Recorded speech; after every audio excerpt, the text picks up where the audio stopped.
dari instansi vertikal baik itu swasta maupun BUMN untuk menghadirkan pasar murah dengan bahan dagangan minyak goreng. Orientasinya adalah 3 kali dalam kurun waktu ibadah Ramadan nanti, di mana di masa ibadah Ramadan nanti dinilai kebutuhan minyak goreng akan tinggi-tingginya. Begitu rekan Ratu. Baik, terima kasih atas laporannya dari Soma Tribun Lampung, Tribuners. Kemudian tadi Soma juga sempat berbincang dengan salah satu penjual gorengan bernama Ani. Berikut liputannya untuk Anda. Dengan kondisi minyak goreng yang sangat langka ini, Bu. Heran ya, negeri udah kayak gini minyak dilangka-langkain. Aturan pemerintah dilihat ya, kan di isu di mana-mana minyak udah susah. Kita ada harga tapi nggak ada barang. Itu yang ini. Sedangkan di Lampung mana di Pringsewu ketemu Indomaret nimbun minyak. Nah di sini belum disidar. Ya harus ditindaklanjuti Mbak Om. Kalau kita rakyat kecil kan. Kalau kita terakhir beli berapa Bu harganya? Beli kemarin ya 38-an. 38 seliter. Oh, enggak, yang 2 liter. 2 liter.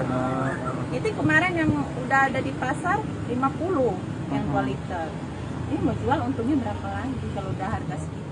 Kalau kita ngakalin dari bahan pokok yang mahal itu gimana Bu dan langka?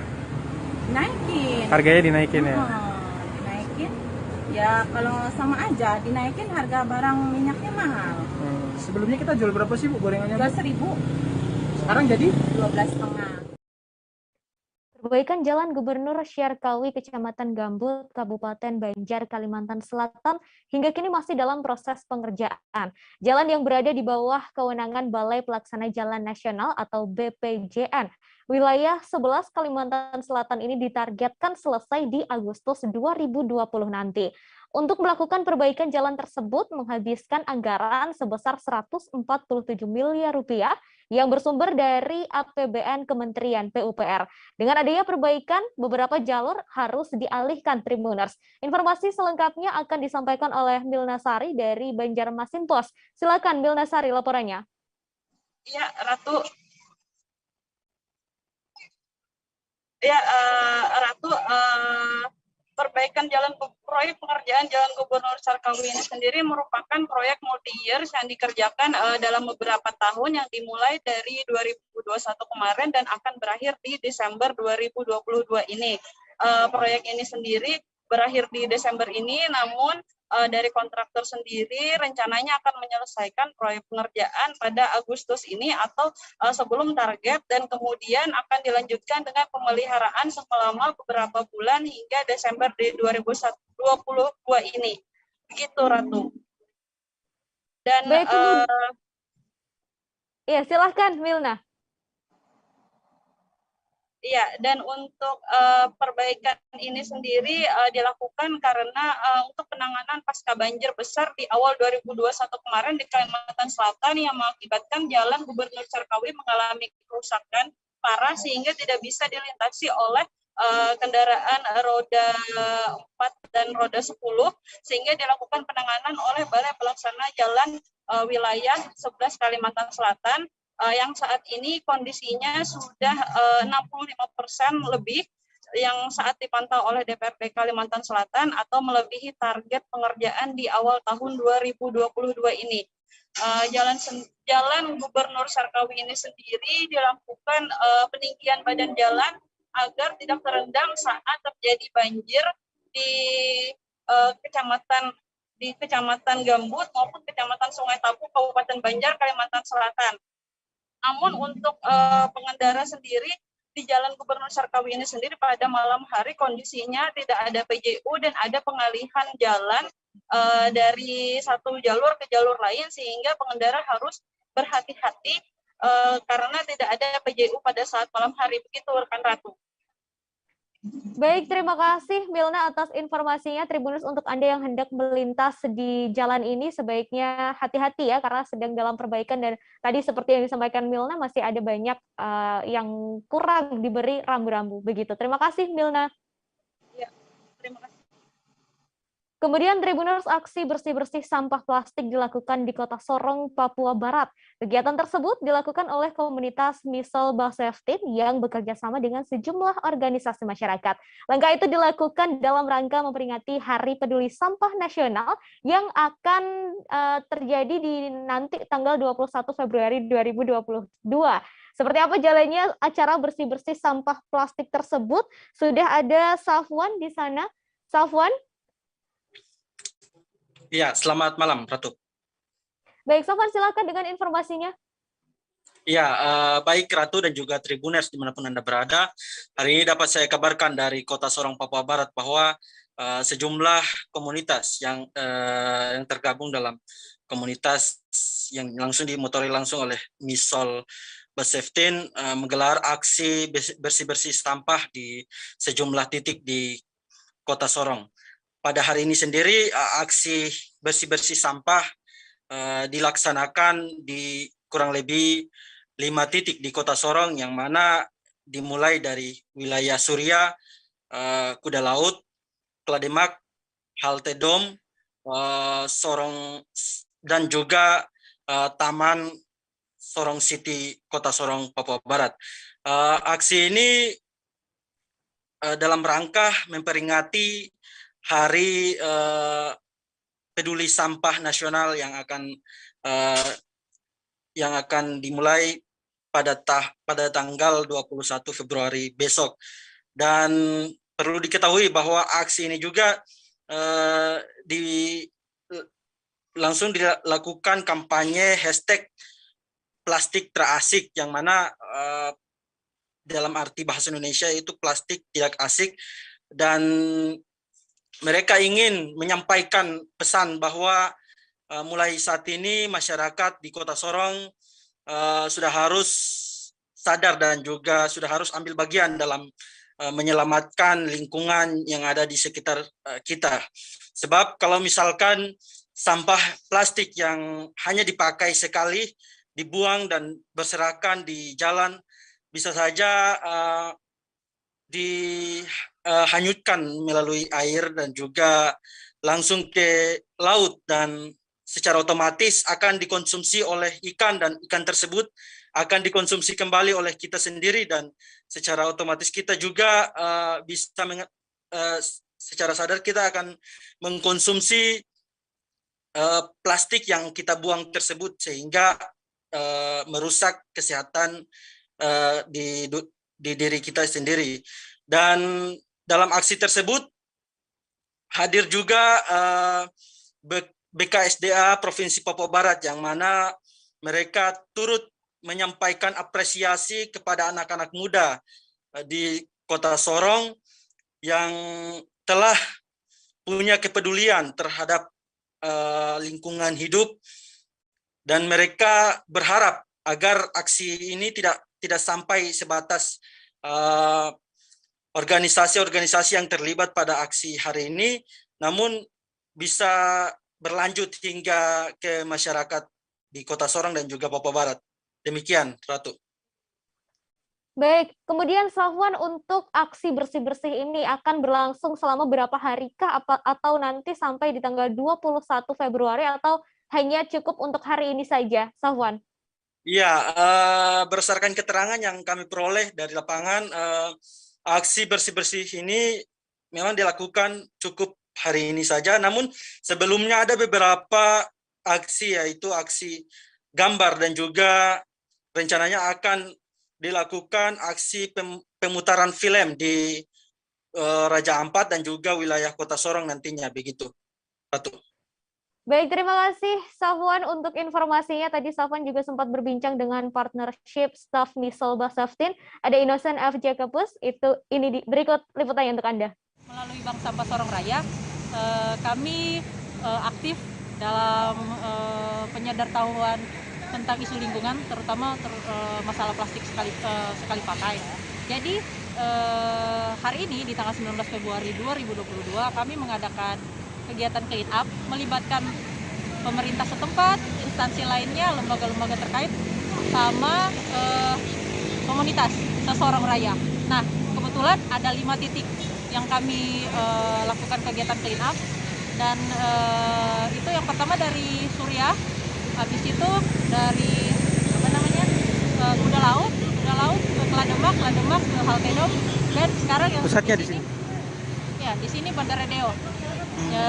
Bandara Deo yang terlibat dalam aksi clean up di sini adalah komunitas motor, dari beberapa komunitas motor termasuk Ninja 250, CBR, terus ada komunitas sepeda dari ISI dan Bike to Work juga, dan dua tak dan dari BKSDA.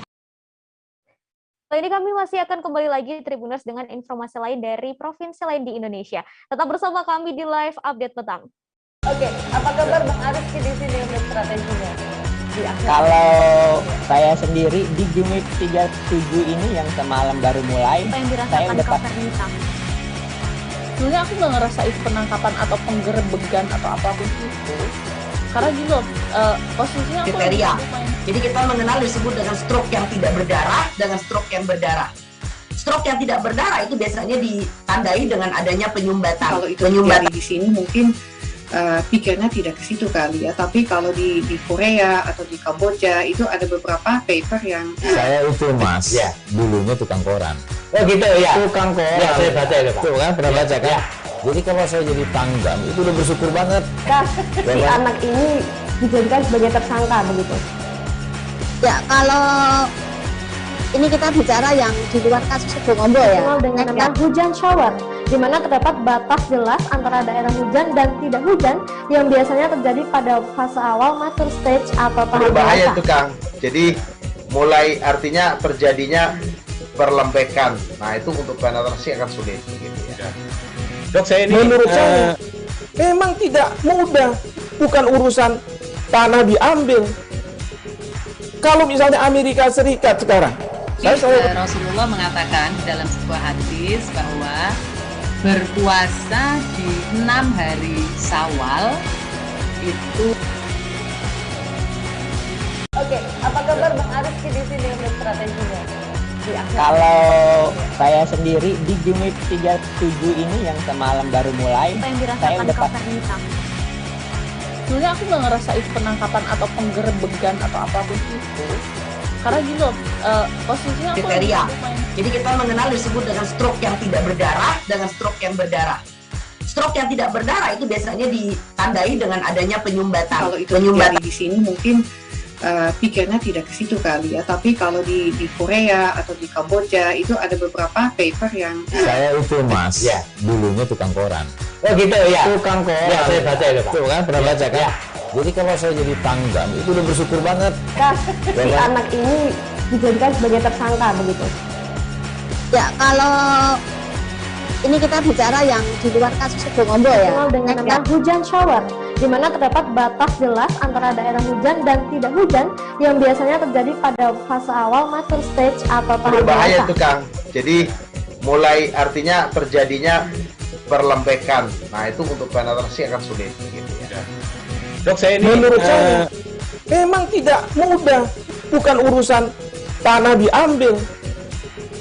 Kalau misalnya Amerika Serikat sekarang, Rasulullah mengatakan dalam sebuah hadis bahwa berpuasa di 6 hari Syawal itu. Oke, apa kabar Bang Aris di sini untuk strateginya? Kalau saya sendiri di Gimik 37 ini yang semalam baru mulai, Apa yang saya dirasakan udah Kak Fernita? Sebenarnya aku nggak ngerasain penangkapan atau penggerebegan atau apapun itu, karena gini loh, posisinya aku kriteria. main. Jadi kita mengenal disebut dengan stroke yang tidak berdarah dengan stroke yang berdarah. Stroke yang tidak berdarah itu biasanya ditandai dengan adanya penyumbatan. kalau itu terjadi di sini mungkin pikirnya tidak ke situ kali ya, tapi kalau di Korea atau di Kamboja itu ada beberapa paper yang Saya itu mas, Ya. dulunya tukang koran. Oh gitu ya. Tukang koran. Ya, saya baca itu Pak. Tuh kan pernah baca kan? Ya. Jadi kalau saya jadi tanggam itu udah bersyukur banget. Si anak ini dijadikan sebagai tersangka begitu. Ya, kalau ini kita bicara yang di luar kasus Bongombo ya. Dikenal dengan nama hujan shower, di mana terdapat batas jelas antara daerah hujan dan tidak hujan yang biasanya terjadi pada fase awal mature stage atau tahap Berbahaya dewasa. itu Kang. Jadi mulai artinya terjadinya perlembekan. Nah itu untuk penetrasi akan sulit gitu ya. Dok, saya ini menurut saya memang tidak mudah, bukan urusan tanah diambil. Kalau misalnya Amerika Serikat sekarang, Rasulullah mengatakan dalam sebuah hadis bahwa berpuasa di 6 hari Syawal itu. Oke, apa kabar Bang Arif di sini untuk strateginya? Kalau saya sendiri di Jumit 37 ini yang semalam baru mulai, Apa yang saya dirasakan udah Kapten Hitam? Sebenarnya aku nggak ngerasa itu penangkapan atau penggerebegan atau apapun itu. Karena gini loh, posisinya aku Kriteria. Jadi kita mengenal disebut dengan stroke yang tidak berdarah dengan stroke yang berdarah. Stroke yang tidak berdarah itu biasanya ditandai dengan adanya penyumbatan. Kalau itu terjadi di sini mungkin pikirnya tidak ke situ kali ya, tapi kalau di Korea atau di Kamboja itu ada beberapa paper yang Saya itu Mas, dulunya tukang koran. Oh gitu ya. Tukang koran. Ya, saya baca itu, Pak. Tuh kan pernah baca kan? Ya. Jadi kalau saya jadi tanggam itu udah bersyukur banget. Si anak ini dijadikan sebagai tersangka begitu. Ya, kalau ini kita bicara yang di luar kasus Bongombo ya. Dengan nama hujan shower, di mana terdapat batas jelas antara daerah hujan dan tidak hujan yang biasanya terjadi pada fase awal mature stage atau tahap Berbahaya dewasa. itu Kang. Jadi mulai artinya terjadinya perlembekan. Nah itu untuk penetrasi akan sulit gitu ya. Dok, saya ini menurut saya memang tidak mudah, bukan urusan tanah diambil. Kalau misalnya Amerika Serikat sekarang, Rasulullah mengatakan dalam sebuah hadis bahwa berpuasa di 6 hari Syawal itu. Oke, apa kabar Bang Arif di sini untuk strateginya? Kalau saya sendiri di Jumit 37 ini yang semalam baru mulai, Apa yang saya dirasakan udah Kapten Hitam? sebenarnya aku nggak ngerasa itu penangkapan atau penggerebegan atau apapun itu. Terima kasih Anda masih di live update petang Tribuners Sabtu 19 Februari 2022 bersama saya Ratu Sejati. Masih dari Sorong Tribuners, harga kedelai akhir-akhir ini mengalami kenaikan hingga membuat sejumlah produsen tempe di Kota Sorong, Papua Barat mulai mengeluh. Hal ini karena kenaikan harga tersebut berdampak pada beban pengeluaran produsen yang lebih besar bila dibandingkan dengan pemasukannya. Lalu seperti apa keluhan dari para produsen dan seperti apa cara mereka untuk menghadapi hal ini? Langsung saja, sudah ada Safwan yang siap melaporkan. Safwan, silahkan. Ya, baik. Ratu dan juga Tribuners dimanapun Anda berada. Hari ini kembali lagi dengan saya, reporter Tribun Papuabarat.com, melaporkan dari Kota Sorong, Papua Barat, bahwa terkait dengan kenaikan harga kedelai di pasaran beberapa hari belakangan ini, sejumlah produsen khususnya produsen tempe di Kota Sorong sendiri mulai mengeluh terkait dengan beban pengeluaran yang lebih tinggi daripada pemasukan. Sebelumnya mereka mendatangkan kurang lebih per karung khususnya untuk kedelai bisa sekitar 50 kilo dalam satu karung yang dibanderol seharga 560.000 per karung. Saat ini harganya mulai tinggi sekitar kurang lebih 580 maksud saya per karung. Harga ini membuat mereka mulai merasa keberatan dan mengalami kerugian, sehingga untuk menginisiasi hal tersebut, mereka dalam kondisi seperti begini, mereka melakukan membuat inisiasi lain sehingga bisa bertahan di tengah situasi lonjakan harga kedelai. Yang dulunya mereka membuat tempe dengan ukuran dengan berat sekitar 4 ons, saat ini mulai mereka turunkan beratnya kurang lebih 3 ons untuk bisa memperoleh keuntungan di tengah melonjaknya harga kedelai di pasaran, begitu Ratu. Baik, terima kasih Sofwan atas informasinya, dan Tribuners, mari kita dengarkan curahan hati dari seorang produsen tempe di Kota Sorong bernama Arni. Berikut liputannya untuk Anda. Sangat mengalami penurunan dalam penjualan kami karena efek dari kenaikan kedelai ini. Karena disebabkan mungkin daya beli masyarakat pun berkurang. Begitu. Terus kami produsen tempe tahu ini dalam penjualan itu yang biasanya untuk satu karung itu kan isinya 50 kilo. Itu 50 kilo itu yang biasanya cuma harganya 560, sekarang tuh naik jadi 580.000 per karungnya. Per karungnya. Terus ada tidak macam dulunya kita produksi dia kedelai tempenya dengan ukuran sekian, harus karena harganya mulai naik sehingga produsen di Kota Sorong sendiri menurunkan itu ukurannya. Makanya dari itu kita produsen tempe tahu ini harus pintar-pintar supaya kita bisa bertahan bisa bertahan dan dapat paling tidak kembali modal gitu, tidak sampai merugi dengan kenaikan harga kedelai ini. Karena kita menyiasati dengan cara harga tetap untuk penjualan tempe tahu. Berapa? Tapi dari 4.000 itu yang ukurannya agak besar sekarang dikurangi. Jadi sekitar berapa? Sekitar berapa itu? Untuk apanya? Ukurannya? Ukurannya ya mungkin yang biasanya satu bungkus itu mungkin 3 on lah. 3 on. Jadi 3 on. Yang dulunya berapa? Hampir 4 on. Dulunya 4 on. Beratnya ya? Beratnya. Berat 4 ons ya. Pintar-pintar dari si penjual itu saja. Supaya bisa menutupi produksinya toh. Bertahan di tengah-tengah kenaikan harganya. Harga kedelai ini. Jumat 18 Februari 2022 lalu, Pasar Sayung di Kecamatan Sayung, Kabupaten Demak dilanda kebakaran. 3 bangunan habis terbakar. Tribuners terdiri dari 2 kios ikan basah dan 1 gudang sembako. Seperti apa kondisi saat ini pasca kebakaran? Sudah ada Reza dari Tribun Jateng. Reza, silakan laporannya. Baik Ratu, kejadian tersebut menandakan kali keduanya di Kabupaten Demak ini terjadi kebakaran di pasar. Yang pertama pada Januari lalu yang di Pasar Karangawen, dan saat ini terjadi di Pasar Sayung. Namun kebakarannya tersebut atau efeknya tidak terlalu besar seperti yang di Karangawen sebelumnya. Ini hanya beberapa kios yang mengalami kebakaran.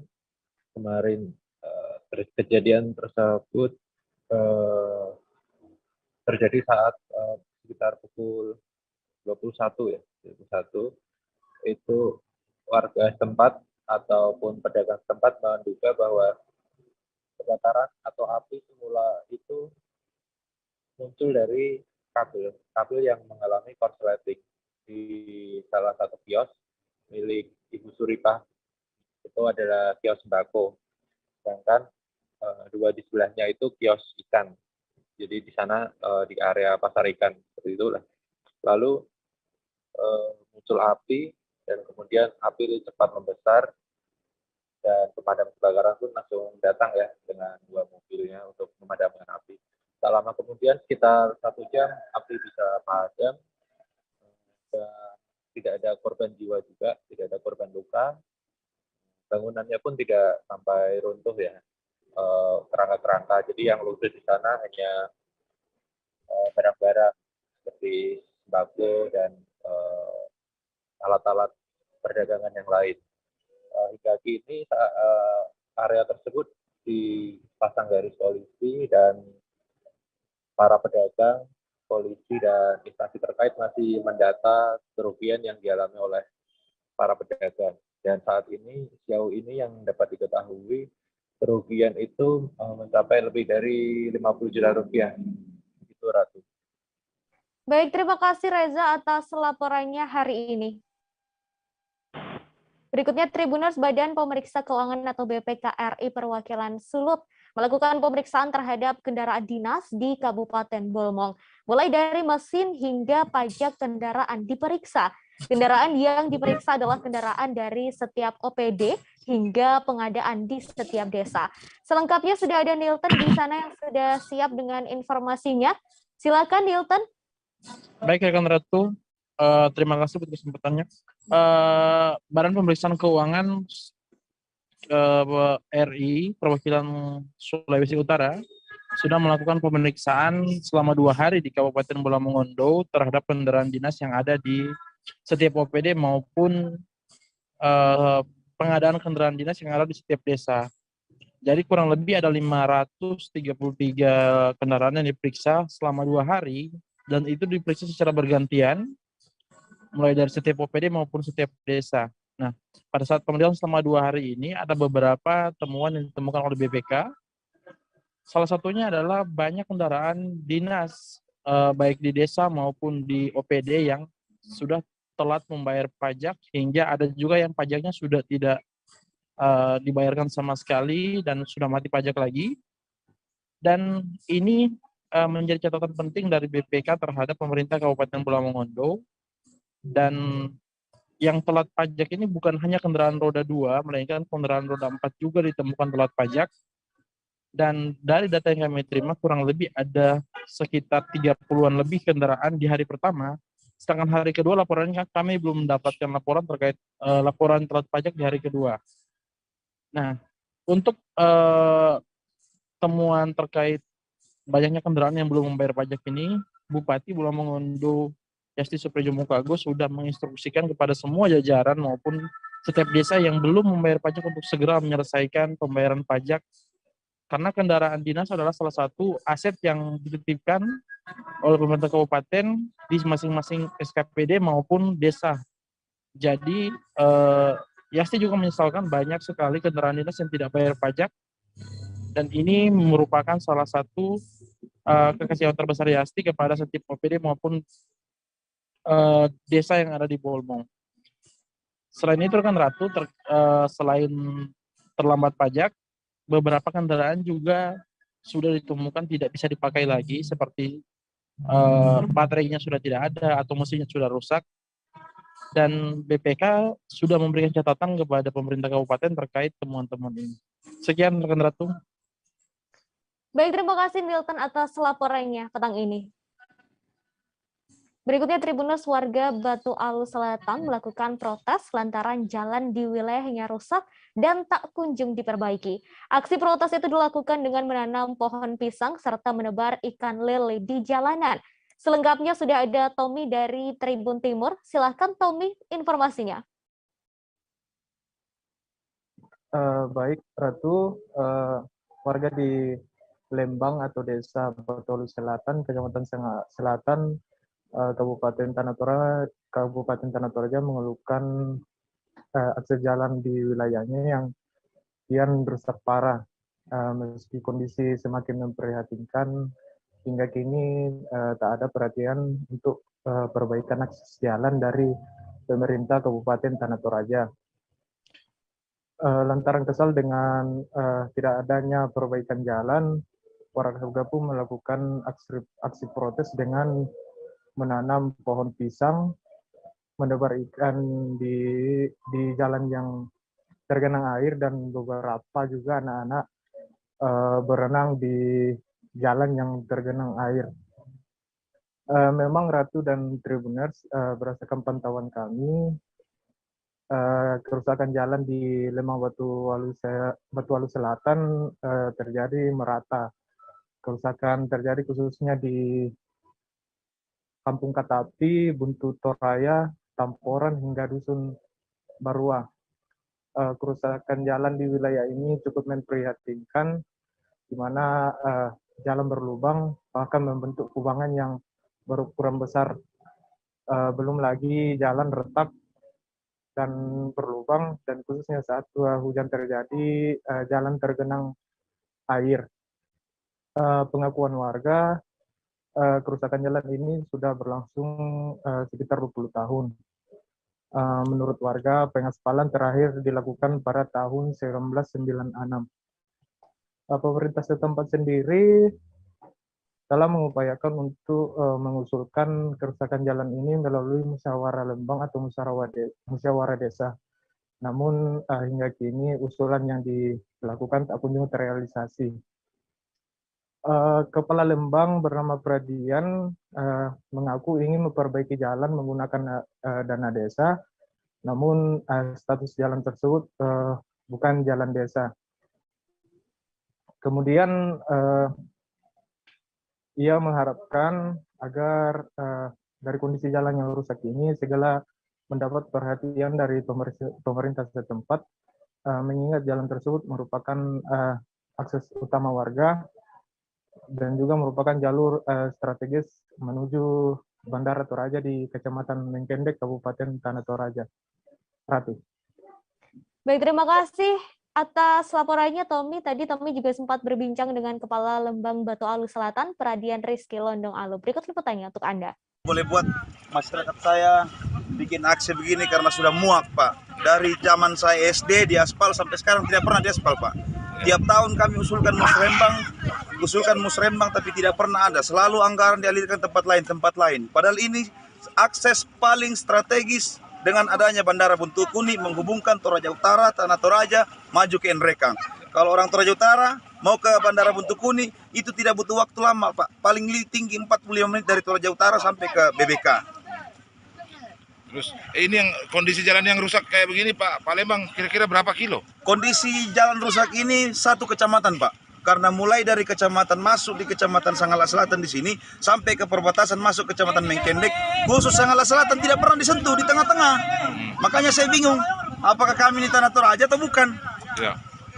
Itu kalau setiap musrembang ini diusulkan apa enggak? Setiap musrembang, Pak. Sudah puluhan tahun setiap musrembang diusul, Pak. Ya. Setiap musrembang. Baik, Tribuners, informasi tadi sekaligus mengakhiri jumpa kita di live update petang kali ini. Terus saksikan kanal YouTube Tribun News untuk informasi terbaru lainnya.